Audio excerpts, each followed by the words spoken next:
দেখছেন জেলার সারাদিন, জহিতা রয়েছে আপনাদের সঙ্গে। শুরুতেই যে খবরে দেখে নজর রাখবো, মহাত্মা গান্ধীর নামে প্রকল্প চালু রাজ্যের।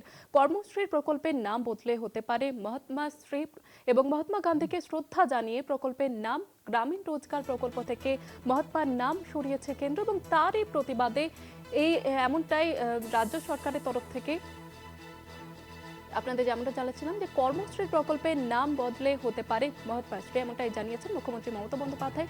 আর এই নিয়ে আরো বিস্তারিতভাবে আলোচনা করব। আমাদের সঙ্গে টেলিফোন লাইনে রয়েছেন আমাদের মুখ্য রাজনৈতিক বিশ্লেষক জয়ন্ত ঘোষাল। জয়ন্ত দা, রাজ্য সরকারের এই প্রতিবাদের ভাষা কিভাবে দেখছেন এই বিষয়টিকে?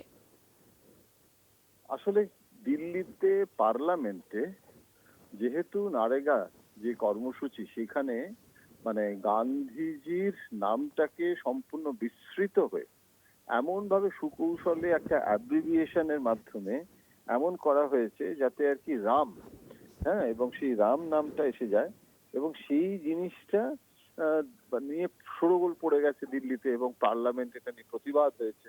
এবং সেখানে তো গান্ধীজির ছবি বুকে রেখে সমস্ত সাংসদেরা, এমনকি প্রিয়াঙ্কা গান্ধীও সেখানে বিক্ষোভ টিক্ষোভ হয়েছে। এই প্রেক্ষিতে খুব এটা একটা নীরবে একটা প্রোটেস্ট হয়ে গেল। তার কারণটা হচ্ছে যে আজকে যখন এই শিল্প যে কনক্লেভ ছিল, সেই কনক্লেভে যেটা হয়েছে, সেই কনক্লেভে মুখ্যমন্ত্রী মমতা বন্দ্যোপাধ্যায় তিনি যখন বক্তৃতা দিচ্ছিলেন, তখন তিনি নিজে থেকে বললেন যে কেন্দ্রীয় সরকার যেভাবে গান্ধীজিকে ভুলে গিয়ে নামটা নিয়ে যেটা হয়েছে, সেই কনটেক্সটে তিনি বললেন যে আমরা কিন্তু গান্ধীজিকে ভুলবো না, অর্থাৎ জাতির জনক, ফাদার অফ দ্য নেশন, এবং সেখানে গান্ধীজিকে আমরা কিন্তু মনে রাখবো, আমাদের প্রকল্প হবে গান্ধীজির নামে।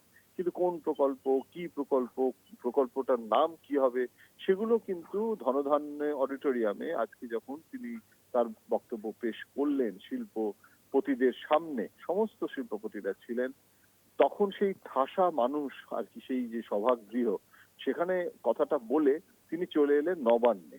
এবং নবান্নে এসেই তিনি যেটা করলেন সেটা হচ্ছে তার অফিসে আধিকারিকদের নির্দেশ দিলেন যে এক্ষুনি একটা নোট বানাতে, এবং উনি তো স্পট ডিসিশন নিলেন যে এটা প্রথমে ঠিক হচ্ছিল যে কি নাম দেয়া হবে, গান্ধীজির নাম দিয়ে গান্ধী প্রকল্প করা যায় কিনা, কিন্তু সেটাতে কোনো একটু অসম্মানের কোনো সুর বাজবে কিনা সেটা আবার উনি ভাবলেন।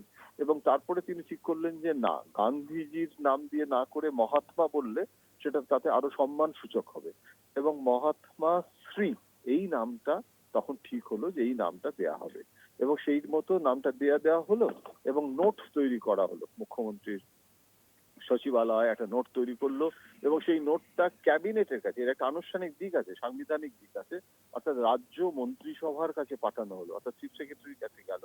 রাজ্য মন্ত্রিসভার যে বৈঠক হবে, সেই বৈঠক প্রথম যে বৈঠক হবে, এখনই এর পরেই যে বৈঠকটা হবে, সেখানেই এই প্রস্তাবটা পেশ হবে, এবং সেটা আনুষ্ঠানিকভাবে কর্মশ্রী যে প্রকল্পটা এক্সিস্টিং চলছে, সেটার নামটা বদলে মহাত্মা শ্রী, এবং মহাত্মা শ্রীটা যাতে আর কি একসঙ্গে না হয়ে যায়, তার জন্য মাঝখানে একটা হাইফেন রাখার সিদ্ধান্ত নেওয়া হয়েছে।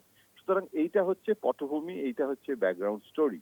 এখন এই প্রেক্ষিতে যেটা হলো যে দিল্লির যে গান্ধীজিকে বর্জন করার যে রাজনীতিটা, যেটা নিয়ে বিরোধীরা উত্তাল, সেটাকেই প্রেক্ষাপটে রাজ্য সরকার, তৃণমূল শাসক দল, তারা গান্ধীজিকে স্মরণ করে একটা কাউন্টার ন্যারেশন কিন্তু আজকে প্রতিষ্ঠা করলেন মমতা বন্দ্যোপাধ্যায় তার শিল্প সম্মেলনের বিশেষ দিনটিতে।